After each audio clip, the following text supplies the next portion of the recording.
केंद्रीय राज्य मंत्री अश्विनी चौबे ने कहा है कि 6 नवंबर से 15 नवंबर तक भगवान राम की कर्मभूमि बक्सर में सनातन संस्कृति समागम का आयोजन किया जाएगा।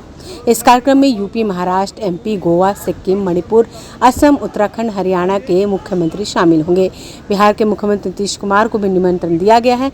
उनसे मेरी प्रार्थना होगी कि वह भी इस धर्म संसद में आए और अपना मार्गदर्शन दे। बिहार के उप मुख्यमंत्री तेजस्वी यादव को भी निमंत्रण दिया गया है और बातचीत चल रही है, मिलने का भी प्रयास कर रहा हूँ। मंत्री भी क्या 3 बार यानी कि अभी तक में मेल से भी, ईमेल से भी और स्पीड पोस्ट से भी और फिर रिमाइंडर भी, ये 3 बार सभी हमारे जितने भी राज्यों के कि लगभग 12 मुख्यमंत्री गण का उनकी चिट्ठी सहमति की प्रदान भी हुई है या मौखिक उनकी सहमति भी मिल गई है।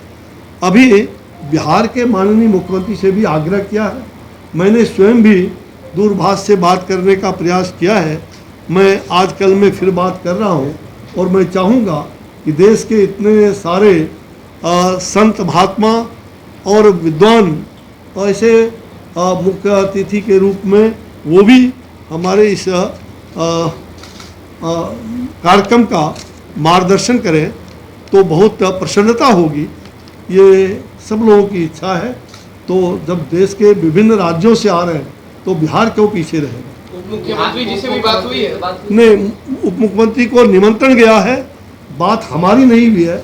हमारे कार्यालय से लगातार और राम कर्मभूमि न्यास के जो हमारे इनका कार्यालय है इससे संपर्क हो रहा है, क्योंकि बक्सर में हमारा और मैं फाउंडर हूँ इसका रहा हूँ और बक्सर में हमारा लोकसभा क्षेत्र है। तो यह कार्यक्रम भव्य दिव्य हो और बिहार का एक दुनिया और देश और दुनिया में बक्सर जो सिद्धाश्रम है, राम जन्मभूमि के बाद अब राम के कर्मभूमि को उजागर करने का दिन आ गया है। और मेरा विश्वास है कि इसमें मैंने सभी राजनीतिक दल को राष्ट्रीय स्तर पर भी और राज्य स्तर पर भी सभी विधानसभा के माननीय विधायक, माननीय पार्षद, सभापति सभी को विशेष रूप से आग्रह किया है कि आप उस कार्यक्रम में आकर के इसको विभूषित करें। तो हर को आमंत्रित किया है। सनातन संस्कृति समागम कार्यक्रम कर रहे हैं, हजारों मुख्य अतिथि होंगे, कई राज्यों के मुख्यमंत्री होंगे, कई कलाकार। संदेश ये है कि ये धरती पहली बार जो सिद्धाश्रम की भूमि कहलाता है, ये अनादिकाल से, और जहाँ 52 भगवान विष्णु का पहला अवतार, छठा अवतार श्री राम हुए हैं वो त्रेता युग में।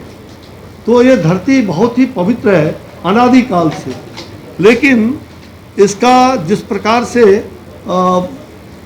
लोक विख्यात हाल के दिनों में वो गौन सा हो गया राम, उसको धरती पर उतारने के लिए राजा हो तो राम जैसा, लोकतंत्र में राम का स्थान, सबरी का राम, समरसता का राम, वनवासी राम, ऐसे अनेक भगवान श्री राम के जीवन के आदर्श को वहाँ प्रस्तुत करके और हम देश और दुनिया में बक्सर का एक जो सिद्धाश्रम की भूमि रही है इसको राष्ट्रीय क्षितिज पर, अंतर्राष्ट्रीय क्षितिज पर राम जन्मभूमि, श्री राम जन्मभूमि तो भगवान श्री राम का जन्म हुआ वो पवित्र भूमि है और श्री राम का पहला पराक्रम की भूमि जहाँ वो पराक्रमी राम कहलाए।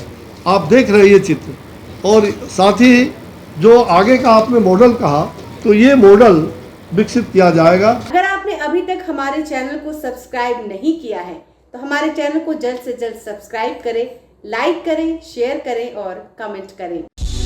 क्या आप पत्रकारिता के क्षेत्र में अपना कैरियर बनाना चाहते हैं?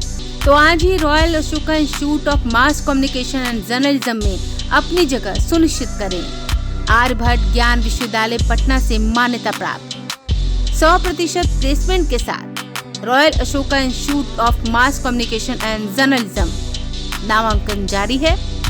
हमारा पता है DS/16 गायत्री मंदिर के समीप, कंकड़ बाग, पटना 8,20,000। आप हमें संपर्क भी कर सकते हैं।